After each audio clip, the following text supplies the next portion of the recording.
put this gland back on now, or whatever you want to call it. A little bit more of the silicone spray on there and clean that up with it as well.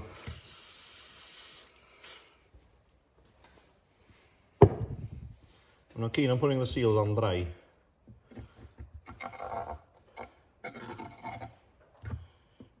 I've tried many different methods of what to put on them.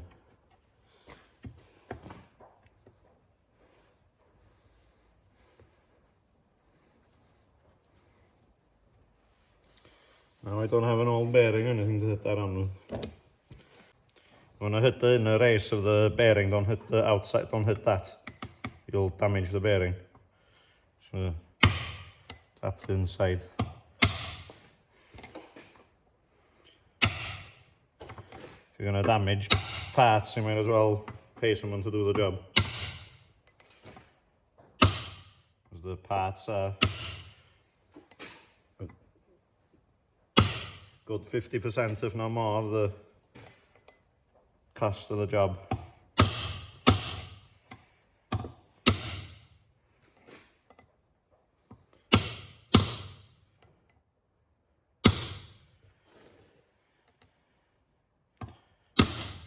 It's a lot tighter to pull off, go back on than it was to pull off, isn't it?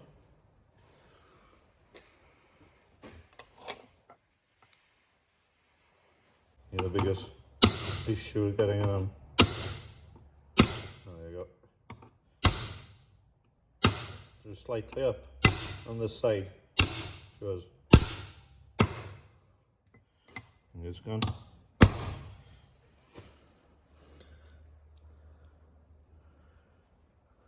Yeah, is that all it goes in? Yep. You hear the impact like that. You want to hear the impact like that on each quarter, so you know that the whole bearing is sitting square. Then just go down and check lightly at the end like that. Keep going around them a little bit, because as you hit one side it might bounce a little bit up. It might not be visible, it might not be measurable either, but it will bounce a little bit. But the bearing should take up a slight crookedness like that. We got that on there, and get this old. Where's the new one? Is this the new one? It is the old one. New one. Put the inner circlips back on first, or I'll forget.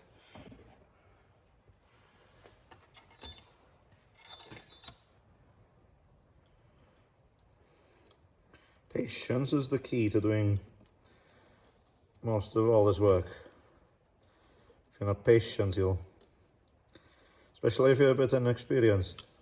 I don't do this work all the time, so I have to be slow. I won't do it fast, because try and do it fast, I'll make a mistake. I'm experienced, but not, it's not my daily job.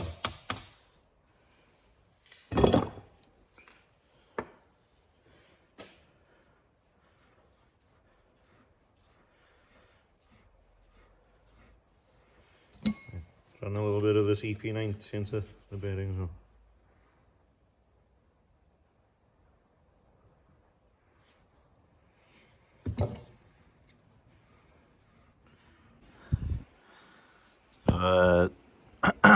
Just cleaned the inside, this shiny area here where the bolt comes down through it, or the screw, to retain the gland on the end of the shaft.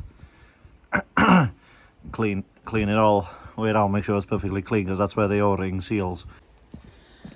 I cleaned the splines out and make sure the shaft is clean. Don't put it in covered in grit and dirt and crap. You're supposed to check these splines for wear and blah blah blah, but there's no wear on there. These parts are made for like 50,000-60,000 hours, not 10 and 12. These are a little bit difficult to get them into the diff something. Can't remember how I done it last time, to be honest. Oh, it's in the wrong place.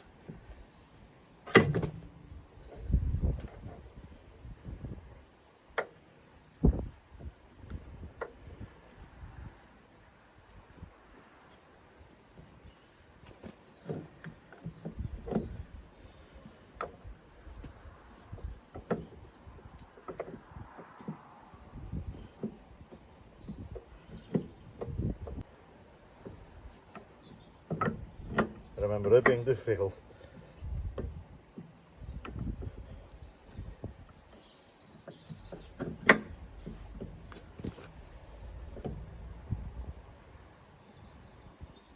Get everything clean and then you cover the O-ring and dirt and it.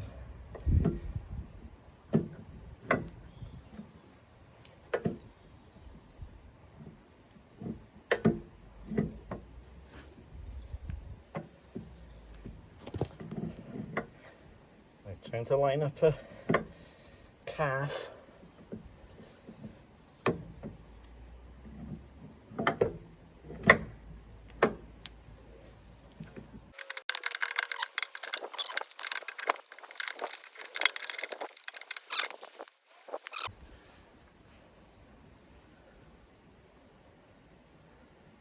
I should just slide in once it's in.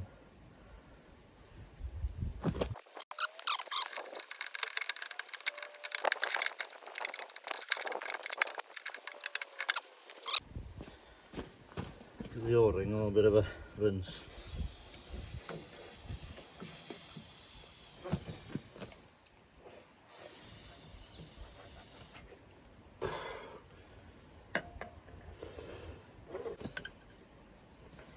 I didn't use any such method last time.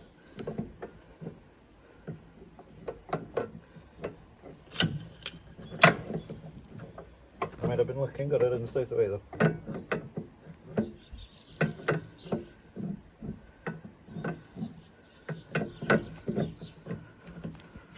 There you go.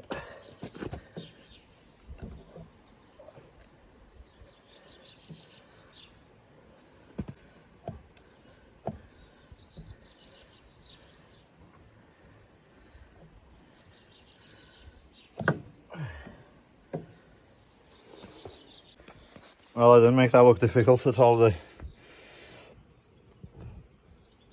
Check to see whether this is... Yeah, you can see the groove there, bang on in the middle, so... Just see... It's right in the middle of the groove there. And cleaned up the screw and slackened it off at the top there so I can get it all the way into the groove. If the nut was set at a previous position, it might have been it wouldn't hold. It wouldn't be all the way down in the groove. No. Put it in like that now. Hopefully hit the thing before the nut gets to the axle. There you go. It's just the nut turning now. I can tighten that now with a screwdriver and then just lock it off. I'm running a file along the threads where the nut goes on to retain all the bearings and the hub and everything together. Just getting well, this is not a proper thread file or anything, but it's got a nice sharp corner and it's going into the between the threads pretty well. So just getting the starting point there. So the nut starts on, and I got it running pretty well in that direction. Try and eat into the front edge there just so that the wind of the thread gets a chance to grab. We'll never get the nut on otherwise.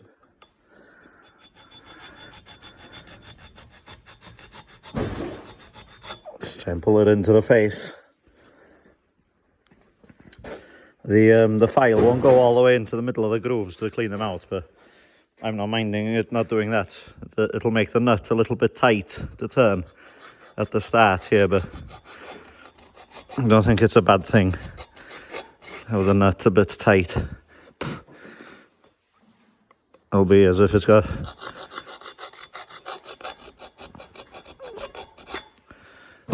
a form of locking mechanism in it. You can see the threads on the other side. I turned the hub upside down now. You can see the clenching on the threads, so just on the file along the edge of them as well. You see the end of the threads, it's clenched down there, but it's running in a straight line. My nail isn't going like that as I run along it, so there is hope for the nut to go on now. Give it some of this. Rinse it off for one thing. Okay. Metal filings. We're going to try the old nut first, I think. I'm just going to try the new one. No point trying the old one first. It's got knackered threads on it. It'll just... There you go. There you go, on she goes. That's where she threads onto, so... Let's first try as well. That's where she threads onto, and this is where this nut has strength in this 10mm or whatever.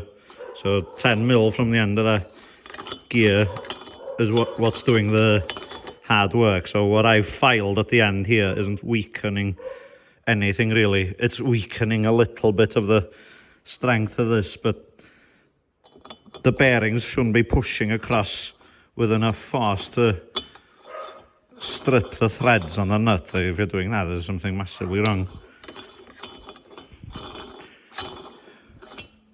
Just another piece of dirt in there. No, it's pretty happy with that. This thing might have cost me 1,200 quid to get another one, so I'll ring up to see how much one is. Because you can't just get that thread. This is one whole unit, so, and it's a good practice to, well, it's how I like to do it.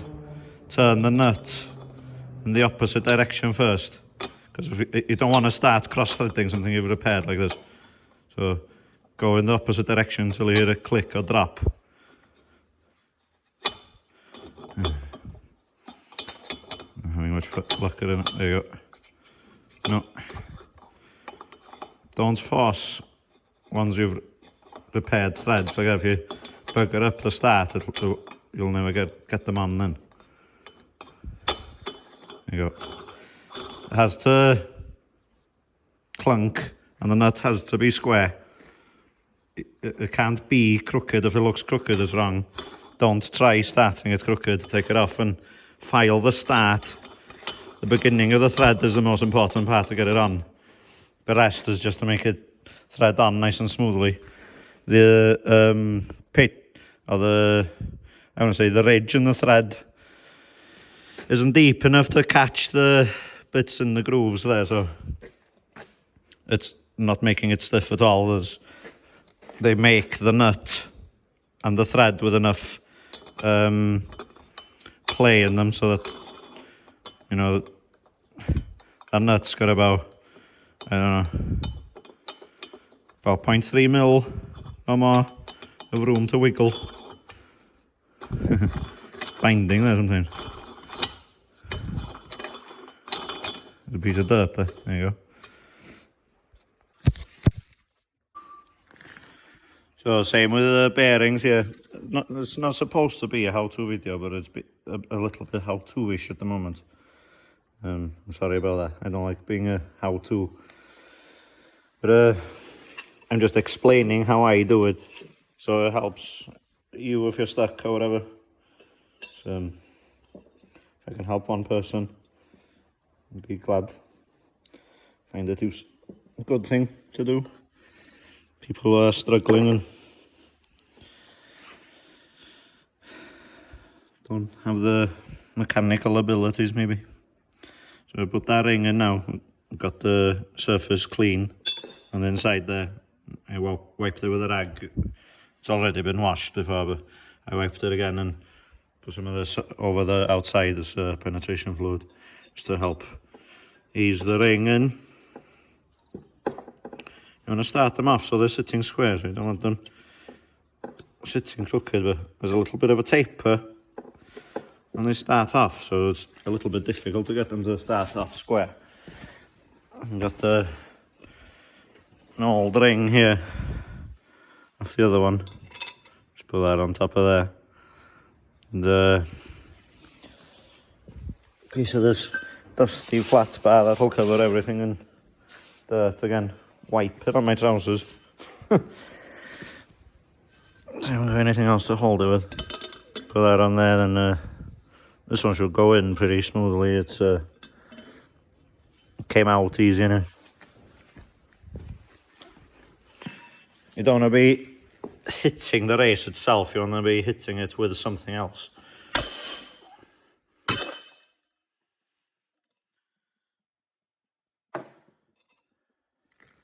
So she's gone in a little bit crooked there now. Just get the punch and hammer and hit it in square. As you heard with the other ones, well, that side's a bit down, this side's the highest point. Hit on the very edge there. These punches are soft, so you can't damage the race. The race will be a lot harder than the punch itself.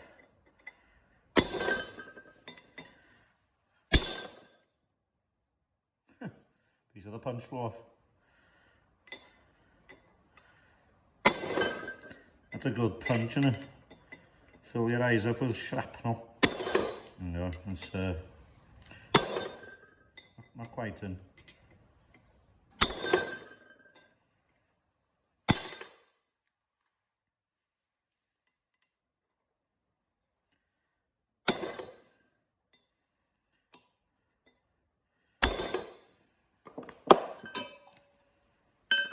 Should carry on hitting it with the other ring.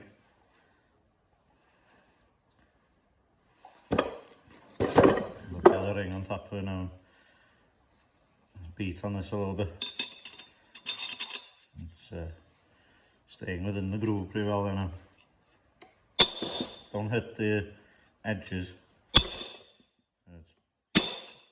getting good impact and bounce back now, so the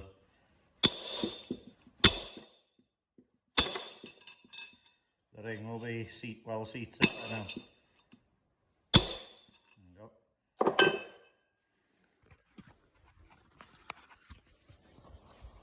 I'll only put this one in for now.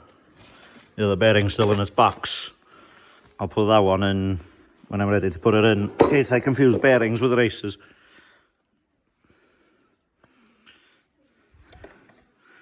You can see it's sitting against the steel there. Check them. There's no gap there. I'll go around it with a punch. On time. Right, she's in. You don't want to not get these in properly. You want to have these bearings sitting bang on tight in their seats. You don't want any dirt or dust or anything in where the ring sits, or the outer race, whatever you want to call it. This one will go in this other direction, but I'll put that in when I'm ready to put it together. Gonna put this bush in here now, just making sure that the bar is nice and smooth with my finger there. The human touch is as accurate as any measuring tool. If you can feel it, it's there. If you can't feel it, there's nothing there. There's a little bit of it's just dirt just came off. I'll do the same with this. Put some fluid in the bar there. Put a little bit on the outside of this and push it in. I don't know if it'll go in by hand. No, not quite.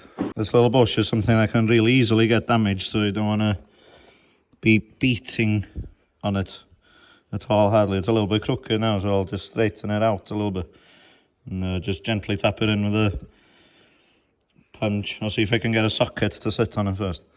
This 3/4 inch drive socket's got thick walls on it, so got a little bit of room for error. I'll tap it in with a hammer. See if the camera stays there.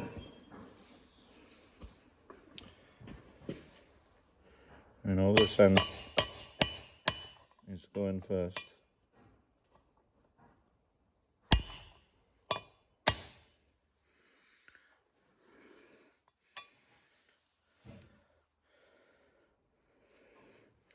I might put the extension inside it as well, so I got something flat to hit.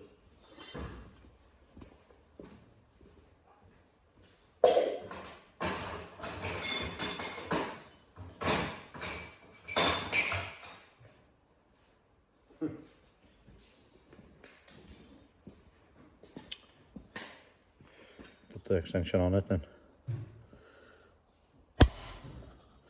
Sounded like a better square hit then.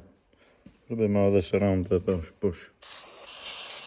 It's got some lubrication going in with it then.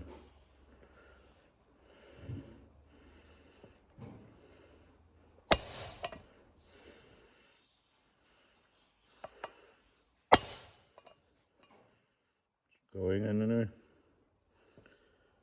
And I get a nice square slap every time in the middle. Checking up burring the edge of the bush, because that thing will get knackered in 2 seconds if you're not patient. You don't want to have it in there and have it all gnarled up at the back. It'll bind and catch on the input shaft.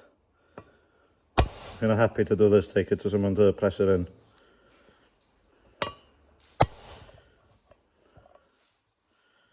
Time and patience is the only way to get it in.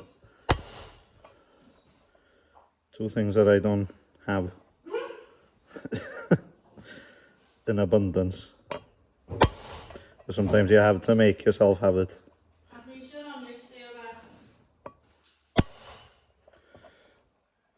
Aye.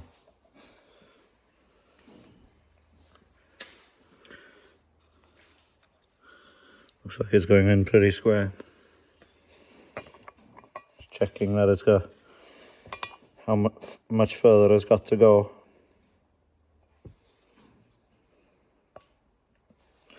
I didn't think it would be such a tight fit, to be honest. I thought it would have been needed tapping in, but I didn't think it would be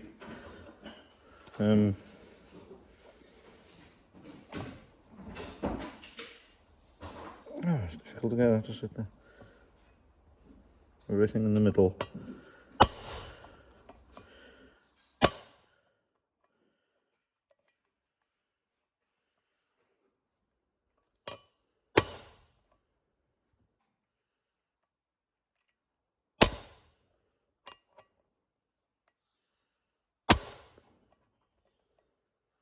Always set the socket on the hole of the outside of the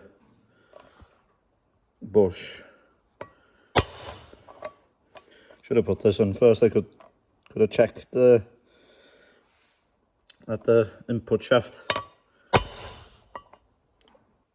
was still fitting and not binding. More difficult to check it after putting the shaft in the tractor. Should be alright.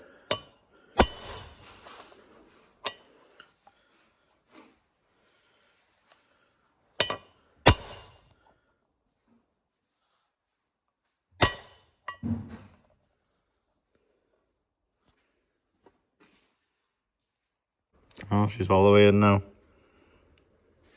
There's a little lip machined inside there, so it just goes down up to that. And you can get the seal put in now.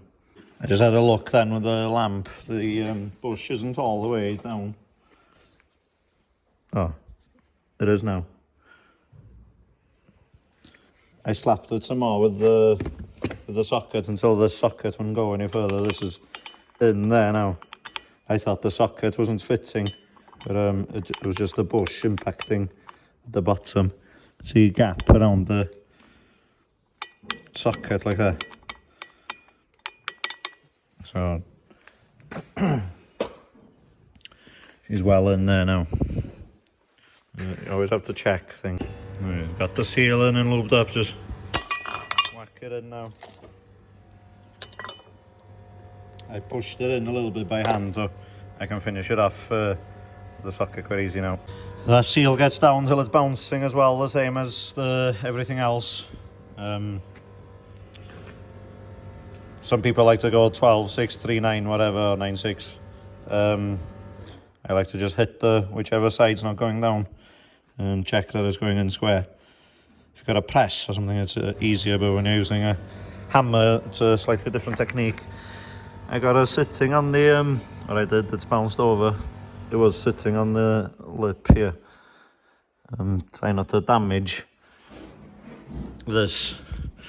I probably should have had the vise on there, but it was sitting on there anyway. I can't remember which way around this seal goes, but if you're struggling to remember which way around the seal goes, the inside like that usually faces towards the oil, and the back like that faces towards the outside world, the dust and the dirt.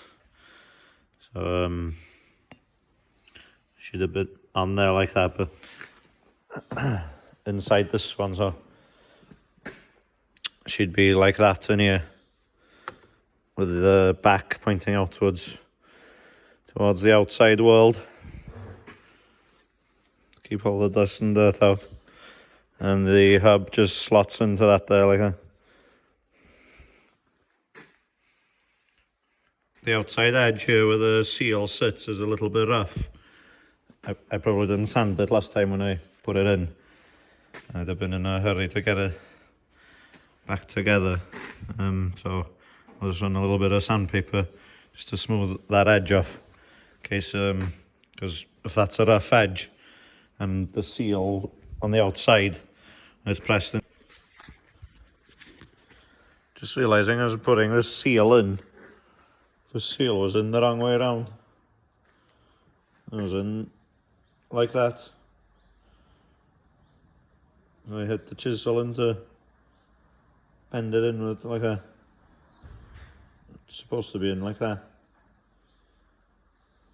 It's been in there the wrong way around for years.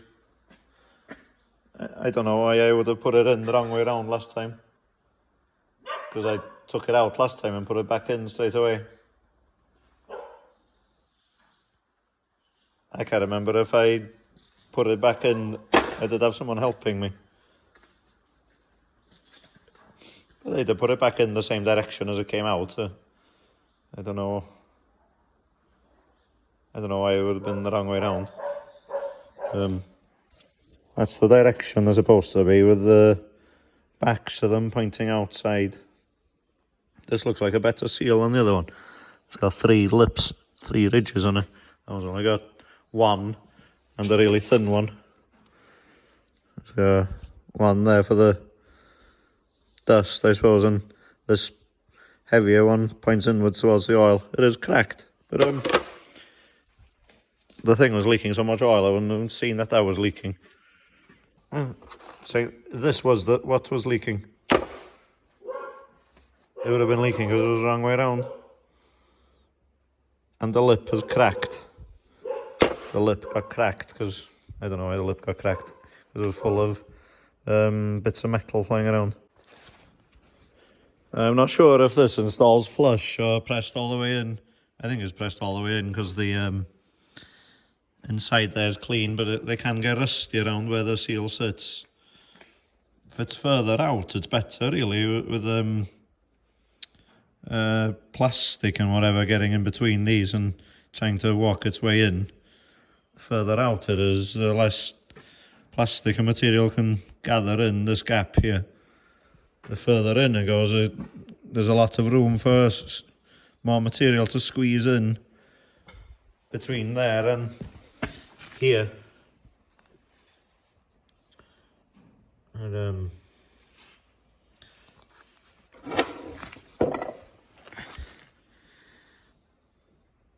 the seal might not,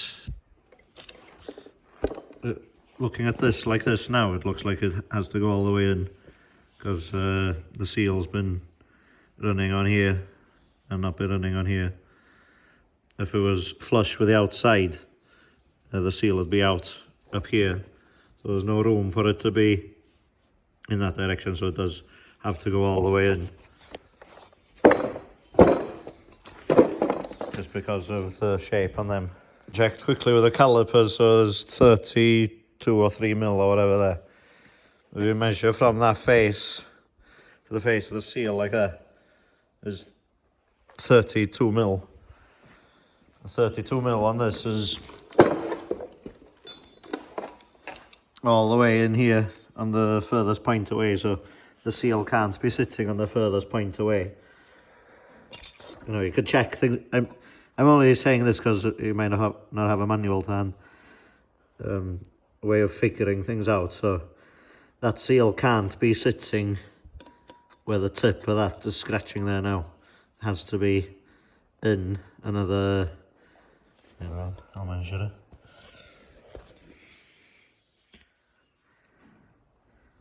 Oh, there. Has to be in another 17.5 mil. Oh, that's minus 17.5 from the thing is 16.5.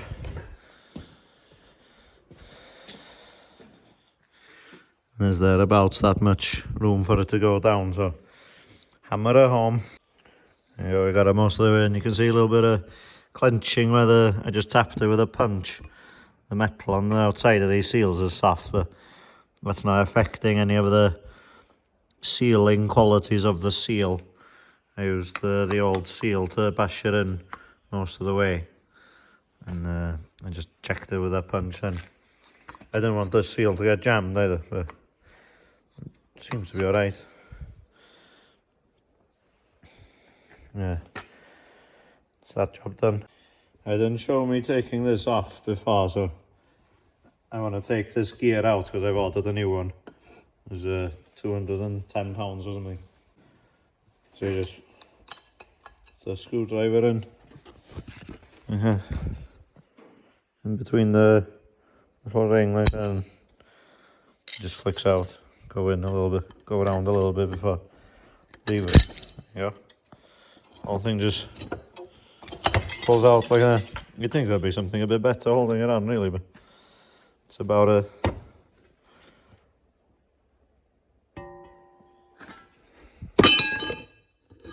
and that's that. So this gear was a mil off, one down on one side there. You can see that it's thinner by eye like that. When I was grinding it down, I was grinding it and I could see the machine marks on there, so I carried on. I just ground it down a little bit to that, but I didn't check if there was machining marks all the way around. Should have done that, really. It was a bit stupid of me. But aye, new one in the post. I'll be happy that I got a new one in it, even though I spent about 2 hours tidying this one up. It looks alright. It would do the job for a while, but it would rattle and be a piece of crap. It would cause wear on other things. So I'll carry on with the video when I get those bits back. I can't do much else here now. I got that bearing race to put in. I'll just whack it all back together. Everything's ready to go. The end of this gear looks a little bit knackered there, but the gear came off and went back on without any problems, so I'm not too worried about the end of that being clenched. Still more than enough groove to hold the circlip on that, so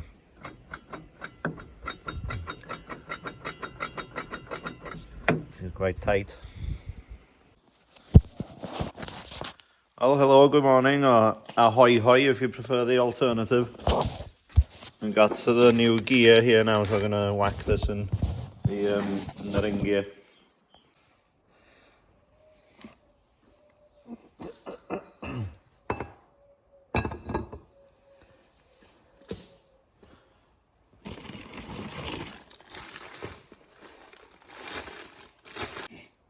I got the old one there and the new one there. The new one feels quite a bit heavier than the old one. I know the old one was worn out, but feels a lot heavier. Where's my wire band?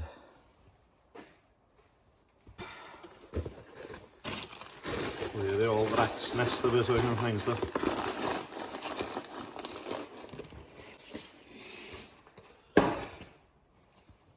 Probably should have got new wire as well. I don't know if they lose their springiness. Or wear down with the gear doing that. Over 20,000 hours. Well, I couldn't find the ring. I had to watch the video on the phone to see what it was, and it was on the base. What the hell?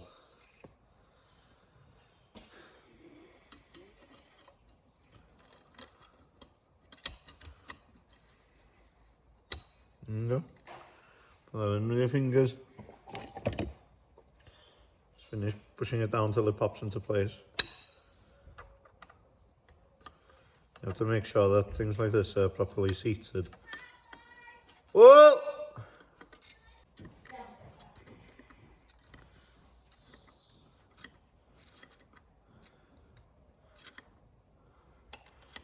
Just going around the spring all the way with a screwdriver, just pushing it outward just to make sure that it's completely relaxed. And it's final resting place as well.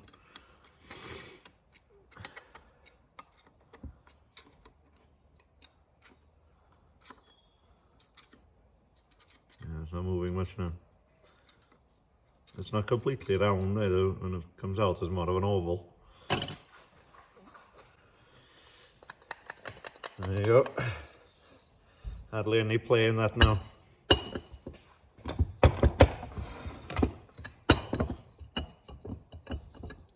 There you go again. There's still about a quarter of a mil play in it, but must be how much they're happy with. I don't know. Seems a bit of a crappy design to me.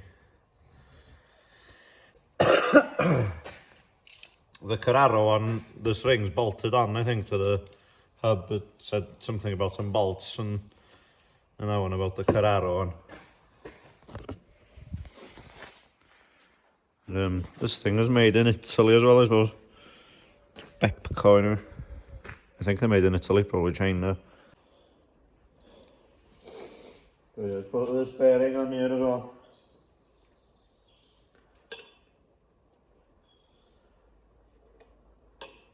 Important to get these the right way around them, the bearing on the wrong way around. Because you can put them on the wrong way around. They taper towards each other. If that's of any help.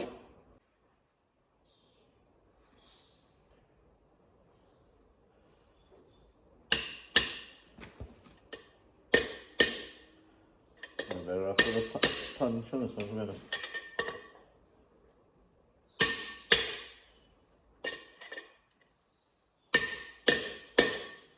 Easy to hit the teeth. It's going on easy enough. I'll just use the punch. Check which side is highest first. Got a bloody piece of dirt there now. There's a paper on it.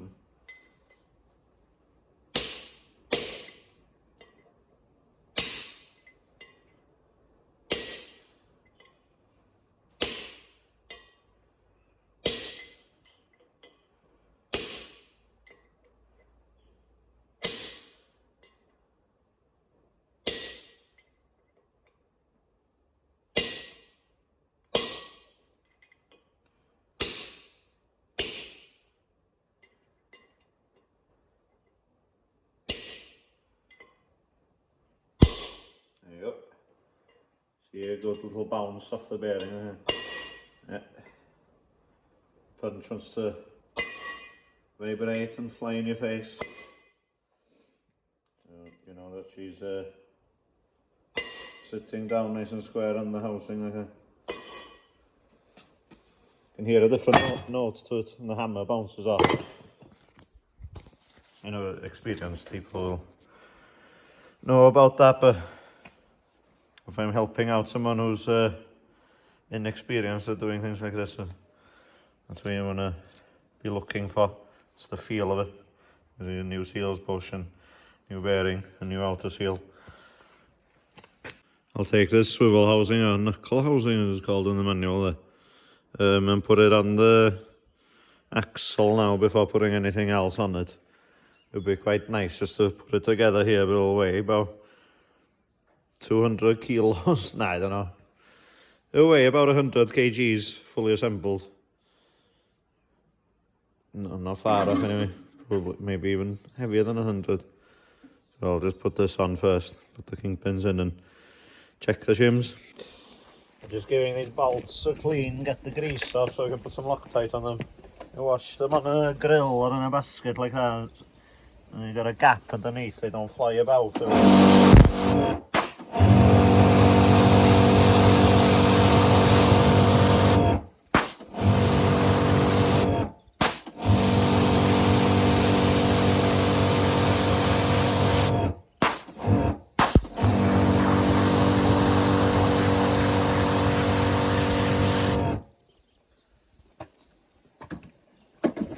Couldn't see anything from the steam in it as well. I sometimes use a little basket as well to hold them. Stop them flying around everywhere. I got the kingpin bushes cleaned up and cleaned out. You can see there's a little bit of scoring in them around there. Must have been in its early life when it didn't get grease. Probably didn't get much grease in the first 9,000 hours, to be honest with you. The state this tractor was in when I bought it. The seal still tight, it nearly holds the kingpin up. Seal still works, and there's no slop backwards and forwards in the bush in any direction, so that bush has still got pretty good life left in it. Keep greasing it, should last me another 20,000 hours. I'll have to do the UJ by then anyway. So yep, put the knuckle on.